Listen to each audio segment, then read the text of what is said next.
आप देख रहे हैं PB news Uttar Pradesh. Channel को लाइक एवं सब्सक्राइब करें, बेल आइकन दबाना न भूलें। हो जाओ। माननीय अध्यक्ष जी, मैं आपका आभारी हूँ कि आपने बस ज्यादा नहीं, मैं बुलवाता हूँ वो राजा भैया। अच्छा, दूसरे बुलवाएंगे अभी? नहीं, मैं पहले पूछूं खड़े क्यों हैं? तो मैं बैठ जाऊं? बैठे, आपकी बात इसके बाद आप बुलवाते। बताइए राजा भैया। माननीय अध्यक्ष, क्या बोल रहे हैं?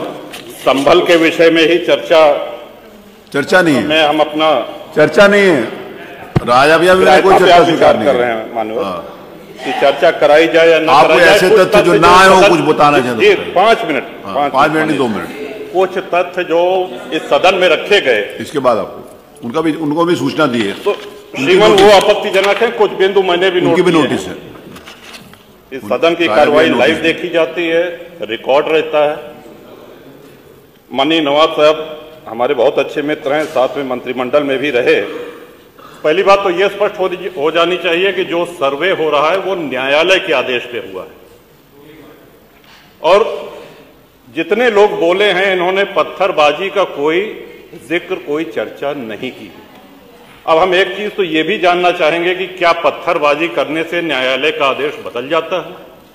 अगर न्यायालय ने किसी सर्वे का आदेश दिया तो उस आदेश को पलटने के लिए क्या तरीका है?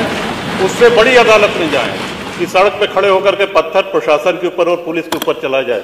आज तक कभी प्रशासन का निर्णय, न्यायालय का निर्णय इससे बदला हो? तो दूसरा श्रीमान, पुलिस और प्रशासन के लोग जो घायल हुए हैं उनके प्रति किसी ने कोई पीड़ा, कोई चिंता व्यक्त नहीं करी। बहुत गंभीर मामला है ये। ठीक उसी तरह है जैसे बहराइच में 22 साल का एक नौजवान राम गोपाल मिश्र, 4 महीने पहले शादी हुई थी, उसकी हत्या कर दी गई। इतनी निर्मम हत्या करी गई, इतनी गोलियां शरीर में मारी गई, हाथ के नाखून भी निकाल लिए गए। अपराध क्या था कि उसने अपने धर्म का एक झंडा लगा दिया। श्रीमान, इसी चर्चा में एक बड़ा रोचक तथ्य सामने आया। माननीय नवाब साहब ने कहा कि कुंदरकी में लूट हुई है, लूट करके, वोट लूट करके ये विधायक बन गए हैं। वरना कुंदरकी में 65% मुसलमान हैं, 35% हिंदू हैं, तो रामवीर सिंह कैसे जीत जाता? ये कार्रवाई में है हमारा। तो मनोहर, एक सवाल हम ये भी करना चाहते हैं कि जिन विधानसभाओं में मुस्लिम मतदाता की संख्या हिंदू से कम है, क्या वो लूट करके विधायक बन के आते हैं? या क्या हिंदू बाहुल्य जो विधानसभाएं हैं वो मुसलमान को वोट नहीं देती?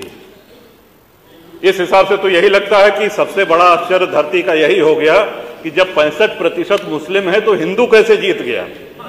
आज पहला दिन है इन लोगों का सदन में। हमने अनुरोध किया था जो नए सदस्य जीत के आए हैं कम से कम परिचय करा दें, हम लोग भी पहचान लें। हमारा कोई परिचय नहीं है रामवीर जी से, लेकिन वो निर्वाचित सदस्य हो चुके हैं, सदन के सम्मानित सदस्य हैं। उनका इस तरह से अपमान करना, उनको लुटेरा कहना, ये तो आपत्तिजनक है। और सर्वे हम बोल रहे तो आप बोले।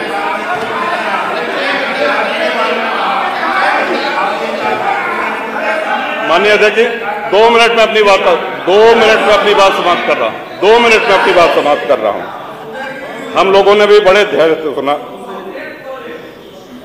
तो इस सदन का एक क्राइटेरिया, एक मापदंड क्या ये तय मान लिया जाए कि जहां हिंदू अधिक है वहां हिंदू विधायक को ही जीतना चाहिए, मुस्लिम विधायक सिर्फ वहीं से जीतना चाहिए जहां मुस्लिम की आबादी 50% से अधिक है? अगर ऐसा नहीं हुआ तो ये मान लिया जाए कि वोटों की लूट हो रही है, या विधायक लुटेरा बन के वोट को लूट करके जीत करके आया है, बेईमानी से आया है। तो श्रीमान, ये तो इन शब्दों को कार्रवाई से हटाया जाना चाहिए। ये सदन के विधायक का अपमान है। और एक बात और कही गई कि सर्वे शांतिपूर्ण चल रहा था। एक हिंदू होने के नाते, एक सनातनी होने के नाते माननीय अध्यक्ष जी, हम तो ये कहते हैं कि न्यायालय किसी भी मंदिर पर सर्वे का अगर कोई आदेश करती है तो मैं नहीं समझता कि किसी भी सनातनी, किसी भी हिंदू को कोई आपत्ति होगी। हमने किसी के धर्मस्थल तोड़ के अपने धर्मस्थल नहीं बनाए। करें जहां करना हो सर्वे करें, हम कभी गुम्मा अद्धा नहीं चलाएंगे, हम पत्थरबाजी, हम न्यायालय के निर्णय का सम्मान करेंगे।